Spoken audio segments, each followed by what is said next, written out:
இன்னைக்கு செஷனில் 6.5 mass communication 12th standard type of news பார்க்க போகிறோம். இதுக்கு முன்னாடி என்னென்ன நியூஸ் பேப்பர்ஸ் என்ன இதுன்னு பார்த்தோம். இப்போ வந்து நம்ம டைப்ஸ் ஆஃப் நியூஸ்ன்னு பார்க்க போகிறோம்.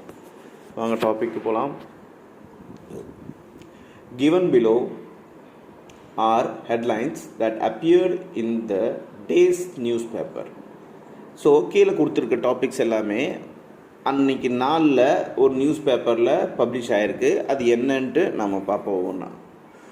First, campaign for US presidential election begins.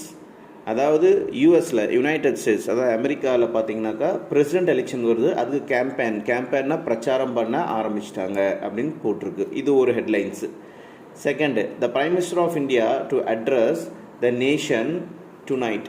இன்றைக்கி நைட்டு வந்து பிரைம் மினிஸ்டர் ஆஃப் இந்தியா வந்து மக்கள்கிட்ட வந்து பேச போகிறாரு, டிவி மூலமாக பேச போகிறாரு அப்படின்ட்டு சொல்லியிருக்கு. நெக்ஸ்ட், மூணாவது, the state government declares holiday tomorrow. State government வந்து நம்ம ஸ்டேட்னாக்கா நம்ம தமிழ்நாடு கவர்மெண்ட் வந்து நாளைக்கு லீவுன்ட்டு சொல்லியிருக்கு, கவர்மெண்ட் லீவுன்னு சொல்லியிருக்கு. நாலாவது, house owner killed by servant. இது ஒரு ஹெட்லைன்ஸ். என்னன்னாக்கா ஒரு வீட்டு ஓனர் வந்து அவங்க செஞ்சிட்டு இருந்த வேலைக்காரங்கனால கொல்லப்பட்டிருக்காரு.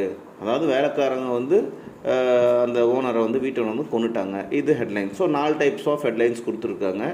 இப்போ என்ன சொல்கிறாங்கன்னு பார்ப்போம். all these four are news items, but are they of same category? Could you make out any difference between them? என்ன சொல்கிறாங்கனாக்கா, 4மே நியூஸ் சம்மந்தப்பட்டது, 4மே ஒரு நியூஸ் தான். ஆனால் இதில் எல்லாமே ஒரே கேட்டகரியா அப்படின்னு நம்மளை கேட்குறாங்க. அப்படி இல்லைனாக்கா என்ன டிஃப்ரென்ஸ், ஒரு நியூஸ்க்கு இன்னொரு நியூஸ்க்கு என்ன டிஃப்ரென்ஸ் நீங்கள் கண்டுபிடிக்க முடியுது அப்படின்னு கேட்குறாங்க. அது என்னன்னு பார்ப்போம்.